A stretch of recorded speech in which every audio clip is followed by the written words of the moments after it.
good friends. It's August 1st, or Liberation Day, as President Trump calls it. Welcome back to the Bill Press Pod, and welcome to this week's Reporters Roundtable, where we look back at news of the week from our nation's capital with three top political reporters. Even with the House in recess, there's never a dull week in Washington, and this week was no exception. Jeffrey Epstein continued to dominate the news, mainly because President Trump wouldn't stop talking about him, as pressure grows on the Justice Department to release all the Epstein files. Meanwhile, in other news, Trump's August 1 tariff deadline came and went with mixed results, as we'll see. Texas Republicans voted to prematurely redraw congressional district lines in order to pick up maybe 5 more seats. Kamala Harris decided not to run for governor of California, and Donald Trump announced plans to add a $200 million ballroom to the White House. Because, why not? Well, it's hard work just keeping up with all of this stuff, but our panelists are damn good at doing so. So let's say hello to Evan McMorris-Santoro, national political reporter for NOTUS. Hi, Evan. Hey, Bill. How are you? We're great, thank you. Arthur Delaney, back with us from HuffPost, senior political reporter. Hi, Arthur. Hello. Okay, and joining us for the first time, we welcome to our Reporters Roundtable, Maria Recio, Washington reporter for the Austin American-Statesman. Hello, Maria. Welcome. Howdy, as we say in Texas, and it's a pleasure to be here. Mm-hmm. Howdy, I like that. All right, so again, Evan, we don't want to start off every time talking about Jeffrey Epstein, but he has been, again, dominating the news this week. Why won't he just go away? Or why won't this issue just go away? Well, look, I think the White House really wants it to go away. But, we did an interesting thing in the newsletter earlier this week at the NOTUS newsletter talking about this. So as the president flew back from Scotland on Tuesday, the White House had installed back here in America like a very strict block of how to talk about Epstein. Only certain people could talk to reporters. The information was all locked down. They were saying the same thing over and over, very much on message, trying to get this thing out of the picture. But then Trump just goes and just sort of, answers a bunch of questions about this in a very bizarre and strange way. He goes off on this tangent about how him and Epstein were friends and their friendship fell apart because he kept stealing, was his word, young women who worked in the Mar-a-Lago spa, one of those women being Virginia Jeffrey, like all this stuff that just like sort of piles in all this new information and also changes the story that the White House has been saying about this. So really it's a thing of like, there is message discipline at the top of the White House. They have been doing a pretty good job of that lately as they try to weather this. But, you just can't predict. The big dog goes off the leash. You know what I mean? He's going to do what he's going to do. And so he brought it back. So there's message discipline at the White House, except for the very top of the chain, right? Exactly. So, Arthur, this is here is the soundbite Evan was referring to when, again, out of the blue, they've always been talking about a real estate deal. That's why they fell apart or kind of whatever. And here's Donald Trump's new explanation of why he broke off his friendship with Jeffrey Epstein, talking to reporters. Taking our people, whether it was spa or not spa. I don't want him taking people. And he was fine. And then not too long after that, he did it again. And I said, out of here. Did one of those stolen persons that include Virginia Jeffrey? I think so. I think that was one of the people. Yeah. He stole her. So, Arthur, there you go, right? Changing the story about why he broke with Epstein and continuing to talk about it when he had begged his MAGA supporters not to talk about it anymore. Right. So this soundbite is important. It's not entirely different from the White House's line that Epstein was a creep, because that was part of it. He poached people that he then used as sex slaves, basically. And the White House has said that before, but Trump is saying it in a totally unemotional way. Like the offense is merely that he took his staff. Also, this is the key thing. We are now more focused on the timeline, and we know that Virginia Jeffrey was lured away by Ghislaine Maxwell in 1999 or 2000. That's 2 years before Trump's infamous quote to New York Magazine about how Jeffrey Epstein is a fun guy who loves beautiful women as much as Trump does, and many of them are on the younger side, as though he was fully aware of Epstein's predatory behavior. So it's explosive in that sense. And the White House, a lot of reporters, including me, asked them, well, when exactly did they be, their relationship sour? Because the first word that Epstein had been barred from Mar-a-Lago was not until 2007, which is, 5 years even after that disgusting quote. Right.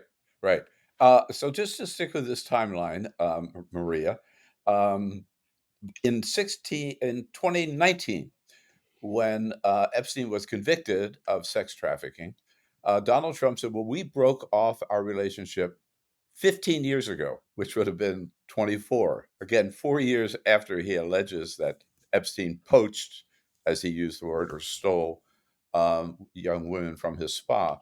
And that seemed in 2014, it seemed, or for a real estate deal, okay, that caused a breakup.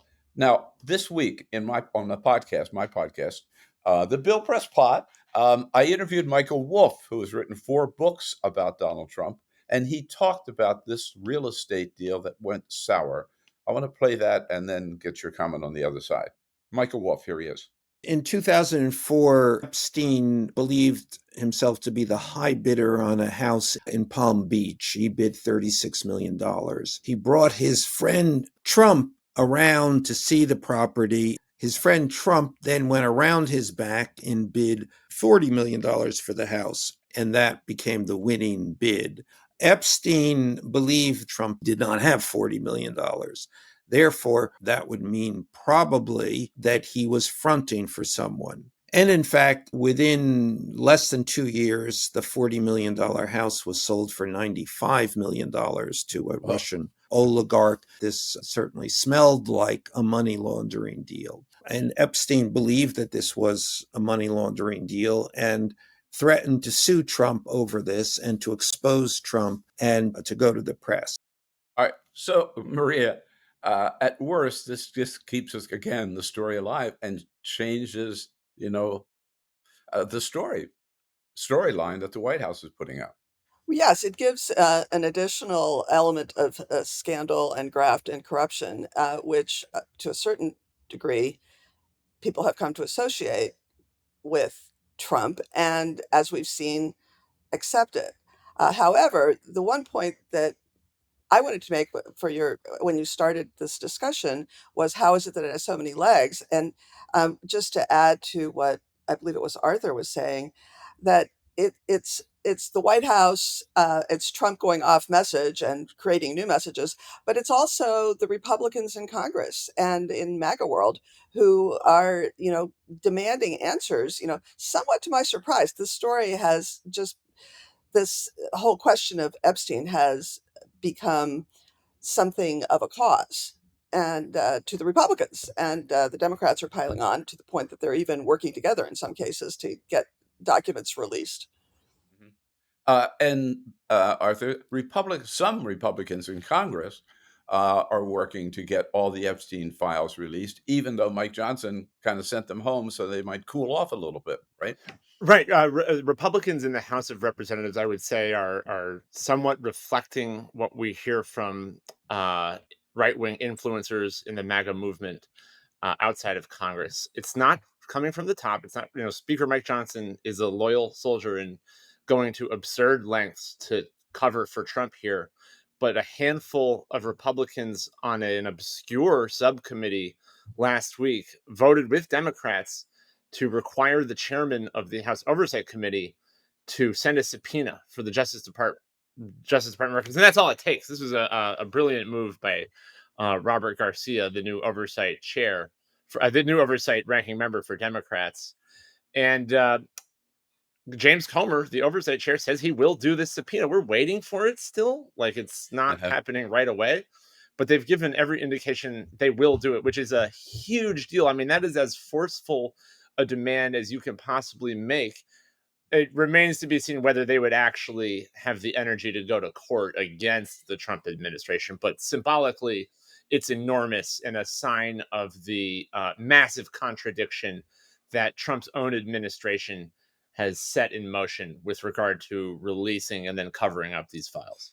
Okay, we will continue to talk about Epstein. I'm sure it looks like for weeks. I also want to recommend everybody, if you haven't heard this week's interview on my podcast with Michael Wolff, I encourage you to do so anywhere you listen to podcasts.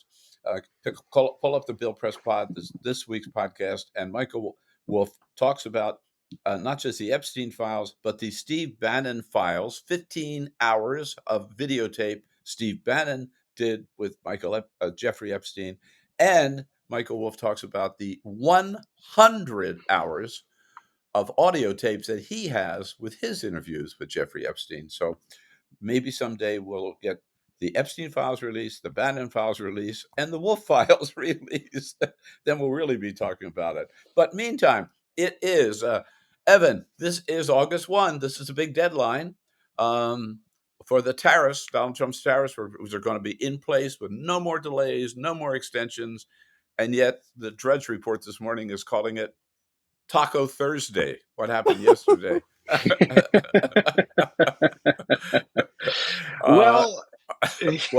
So do we have new tariffs or not? Who can follow this stuff? It's very complicated. We do have some new tariffs, and we do have, tariffs on, we have a couple of trade deals. Nothing like the 90 deals in 90 days that was, announced 90 days ago. Nothing like the huge change in the global positioning on trade that was announced all that time ago. But there is a sort of slow push forward on this. I mean, this is a thing that when you think about the Trump administration, this is really sort of the most pure example of what the president wants his legacy to be, is a shift in American trade, a shift in American economic policy towards these tariffs, towards this kind of new kind of protectionism idea. And they're moving closer to it. But as has happened throughout, they get tons of pressure from the financial world, from the business world, saying, please don't do this. You're going to make a huge amount of problems. And obviously there's a political component to that as well, given that there's an election next year. And that does seem to sort of push things in a different direction. And that's what we're sort of dealing with right now. It's more of that uncertainty, right? There's still some outstanding deals. Mexico still, got a delay. There's other delays that have happened. But I do think it's important that foundationally people know that Taco is not exactly happening, that there actually is a shift towards this different kind of economy. And all the experts say that will result in all manner of changes, but one of the big ones could really be price increases for Americans. And that is something that we're really moving towards now. Yeah, that's what I was going to ask you, Maria. There's no doubt, isn't it certain, I guess we should say, that at some point when these tariffs are in place, Americans are going to face higher prices for anything they buy overseas, including Swiss watches. There you go. Well, I think we're already seeing that, right? There's that people have either tried to get ahead of the anticipated changes, buying dishwashers and cars and other things. And I mean, certainly people that I talk to are planning on just deferring expenses. Live with whatever appliance or anything that you think will be going up, for a little bit longer, and see what happens. And Arthur, this has always been, the Republicans have always sort of been anti-tariffs. How are Republicans in Congress? They just go along with this? Yes, they just go along with it. You do hear occasional grumbling and dissent that's muted by, or accompanied with a statement saying that the president is great at deals. I happened to ask Rick Scott about this yesterday, and Steve Daines, the Senate Republican Senate campaign chief. What do you do if somebody comes out against Trump as a Republican candidate wanting free trade? And they just said, "Well, that won't happen." They said, I don't understand your question. Go against Trump, free trade? What are those things? So or anything. they're fully just, they've got their seatbelts on and they're riding the roller coaster. Okay, Arthur, while you're up, I do have to ask you. So I saw this morning that John Thune yesterday, the Republican leader, said the wheels have come off in the Senate. Right? They're still in session now. They're here this weekend. What's going on? I mean, that is a tantalizing statement from John Thune, but I'm sorry to report that it's about really boring appropriations nobody really needs to care about at this time. All right. You know, Well, they might miss their August vacation is starting late because of that. You can resume your daily activities. The wheels remain on. Most of the wheels are on, Arthur. Nothing really funny is happening. It's boring. Don't. There will be a government shutdown in September. You can tune in then.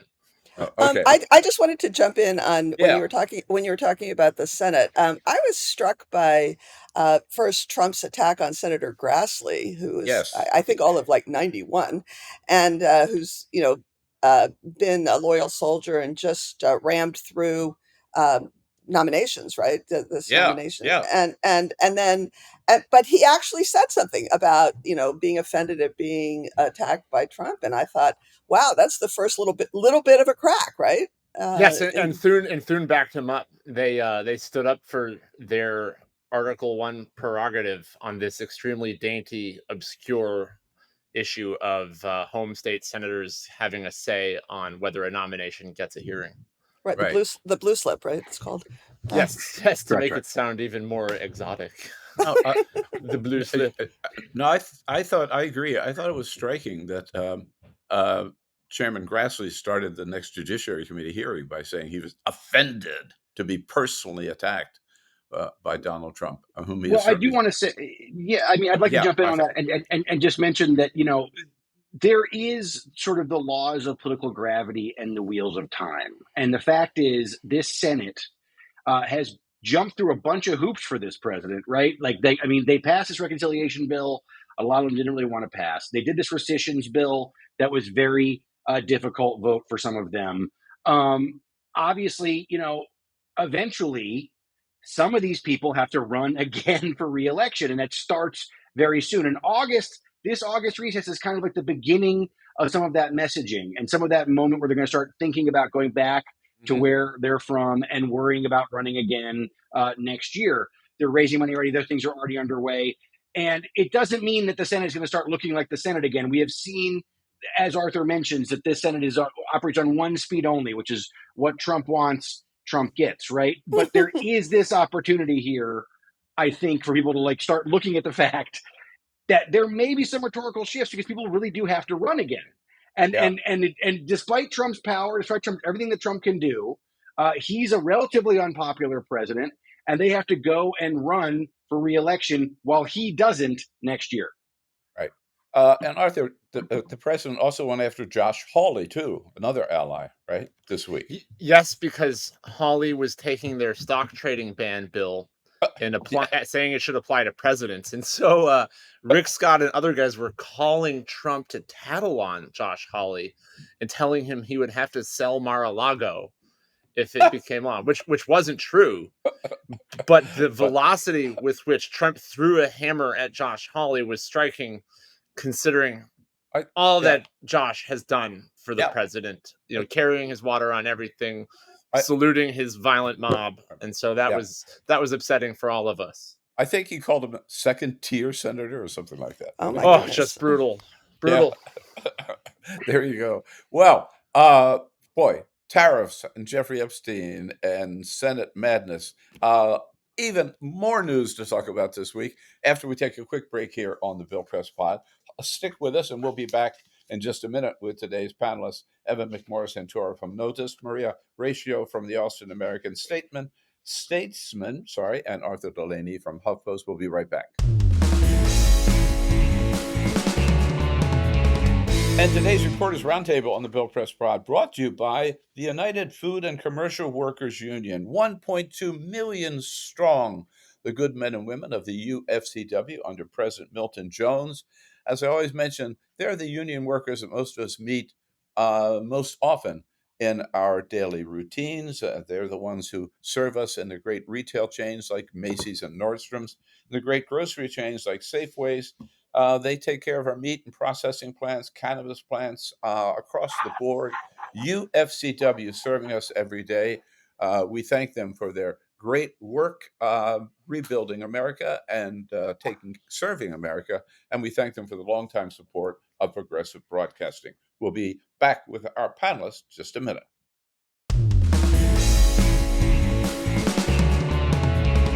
And here we go, back with today's Reporters Roundtable on the Bill Press Pod. Thank you again for joining us. And we want to bring back today's panel. Maria Recio from Washington reporter for the Austin American-Statesman, Arthur Delaney, senior political reporter for HuffPost, and Evan McMorris-Santoro, national political reporter for NOTUS. Well, Maria, the focus shifted a little bit this week to Texas when the legislature, as President Trump asked them to, and the governor agreed to draw new district lines halfway through the 10-year period in order to hopefully pick up 5 more Republican seats in Texas. Has it happened, and is it definitely going to happen? And what impact do you think it will have? Okay, just to give you a little bit more information, the lines were actually drawn by the White House, and I have it on good authority from a Republican member that the Republican members from Texas didn't even get to see the lines first. They went, as you know, as this person told me, directly from the White House to Austin to the governor's. Like, here's the map. This is what we're going to do, and so it wasn't the legislature at all.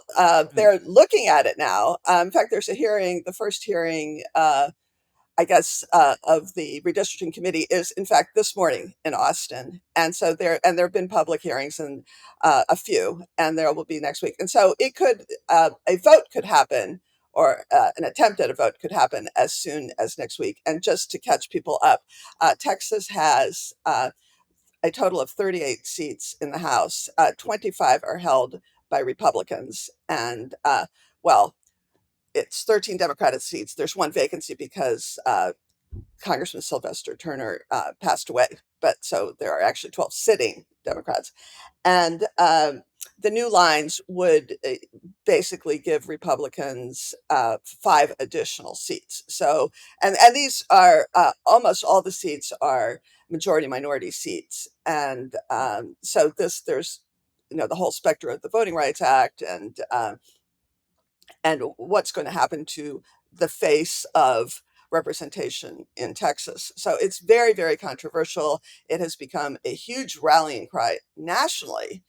And Hakeem Jeffries was in Texas yesterday. Yeah, sure. And he is the Democratic leader of the House. And Democrats are saying, the national Democrats are saying, we're all in, to help you, which could take many forms. As to whether this will happen, I mean, the numbers are there in terms of how many people are in the legislature the numbers are there for the Republicans. The Republicans, yes. They have the votes. Yeah. Oh, definitely. And so the question is, are they going to be able to convince the Republicans? I mean, I think earlier in the conversation, maybe it was Arthur was talking about how, the Republicans were saying, like, what? Go against Trump? What? That's not going to happen. Well, I mean, and I think that, go against Abbott, go against Trump, that's not going to happen. So what can the Democrats do? And the option is to basically what is known as break quorum. You can't have a vote if you don't have a quorum, which is 2/3. And this has happened before in Texas. In fact, with mid-decade redistricting, it happened as recently as 4 years ago. It was a separate issue, but it was a voting rights issue.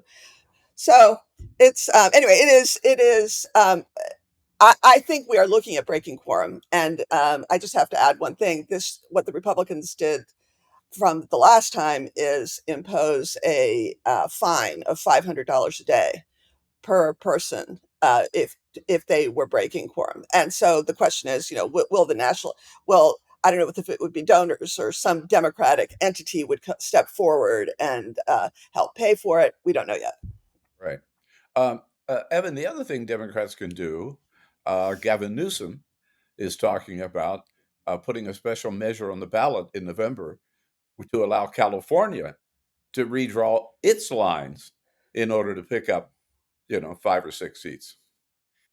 But we might see that in other states, maybe, right? Go ahead. That's right. Well, I mean, a lot of states are talking about it. I mean, I'm in New York, and they want to do it, but the nature of the rules here in New York would say that they can't actually do it till after the 26th cycle, for example. But, Gavin Newsom says he can. This is a really interesting moment because people talk a lot about how they feel like politics have changed. And sometimes those of us who cover it, pay a lot of attention to it, say, maybe it hasn't changed as much as you think. Maybe some of this stuff is not as different as you think. But there really was a time not that long ago that this idea of districts, that these districts need to be fair and not gerrymandered, was a very popular idea. This was an idea that this was going to make democracy better and make democracy stronger. Now we're in a position now where, given the nature of how things work, the Democrats are saying something very different than they used to say, which is not we're going to exemplify the situation, the system that we want to see. We're going to show we have a better democracy in our states by doing these better districts. They're saying, look, if the Republicans are going to do this, we have to do it too. And it's a kind of sort of smash mouth politics from the Democrats that we have just not seen that much of. And it is a shift. It's a big change.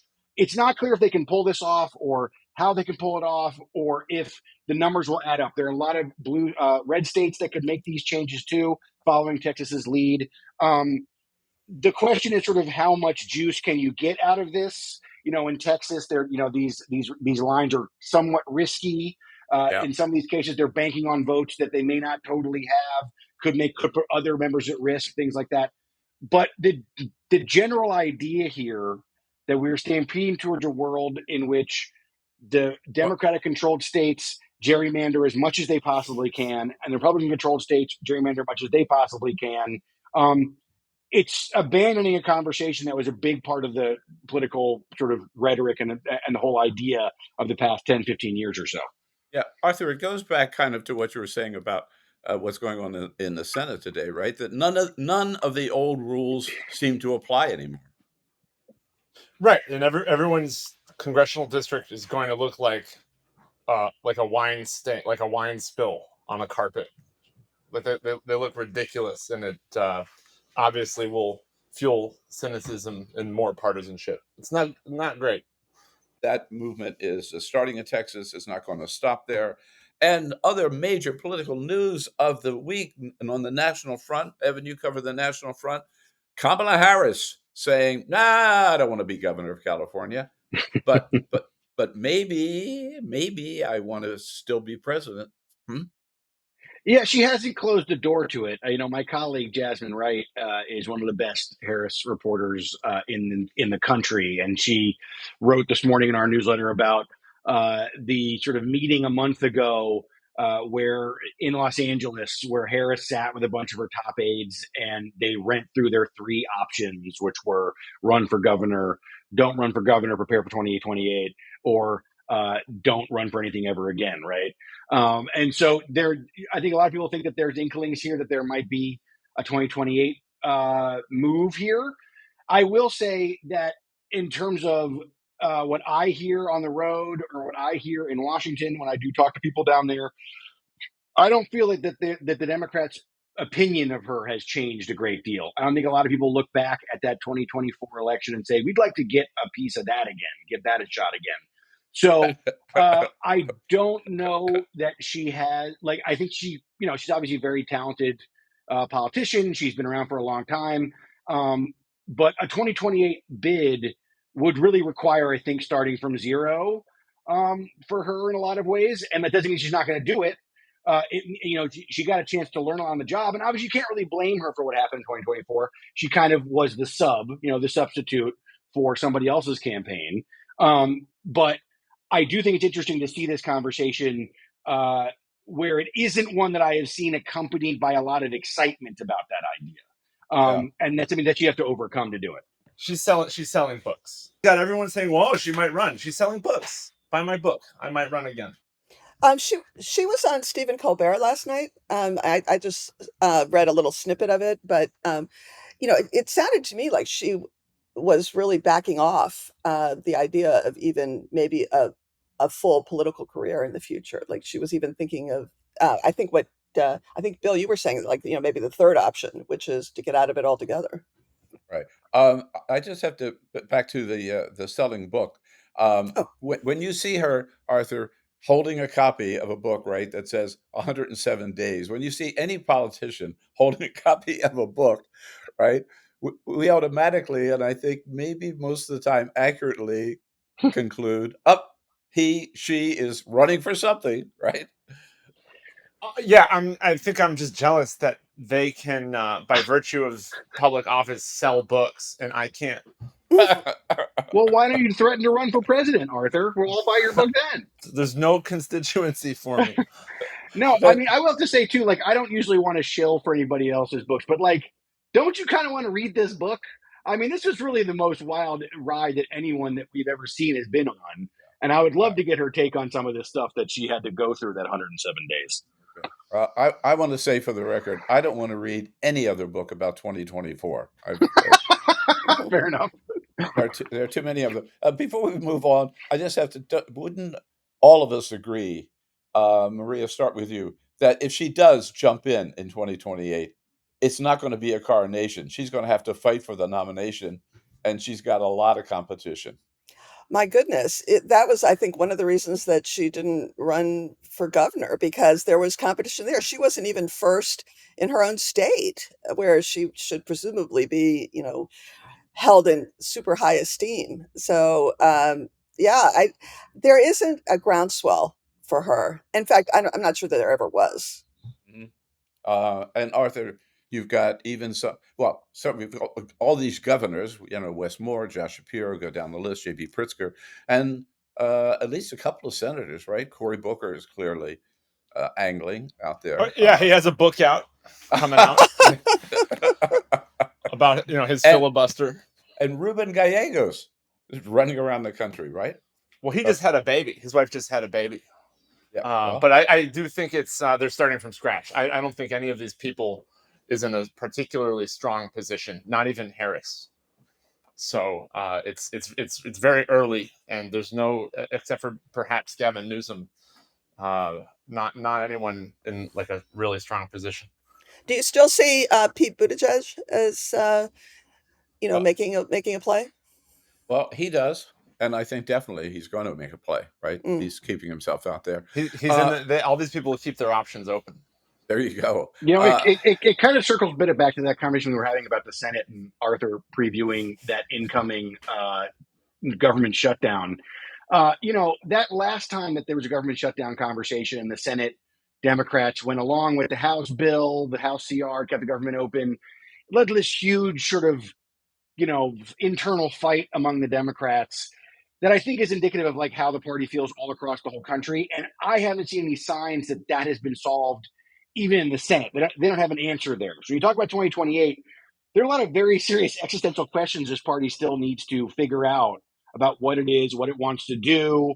They spent as much time sort of like trashing this mayor nominee here in New York, Joe Armandani, as they have backing him. This party's in a very complicated place. So to talk about 2028, I think it's not that it's premature. It's that they kind of got to get on it and figure out what it is they want to be because there isn't that much time left. which may keep Kamala Harris out of it. All right, before we move on, I just have to ask you all. So, we cover Congress, cover the White House. We spend a lot of time at the White House. I'm sure that everybody is happy now among White House press staff because the one thing that's been missing at the White House that we really always wanted to see was a ballroom. Well, now we're going to see it. $200 million to build a ballroom, which is 90,000 square feet. Am I the only one who thought that the White House was just like belonged to the people and you couldn't just move in there and do what you might do to your house, add a third story or add a new wing or something? What? Well, I thought there was historic preservation. You know how there's all these limits in I thought various there, communities. I thought there was too, Yeah. particularly at the White House. Well, Apparently not. it's just Trump flexing his power again. Trump wants it. Trump wants a new plane. He gets a new plane. And now one thing that was interesting is this is apparently going to be funded by donors. Yeah. Does anyone know more about that? Yeah, we reported this morning that the White House is going to have to reveal who those donors are, but that's by law. But and they said that they'll go along with that, but that they won't reveal how much of that $200 million donation will be from Trump himself, because he said he's going to pony up some money, but we don't know how much that is. I'll tell you the answer to that. Zero.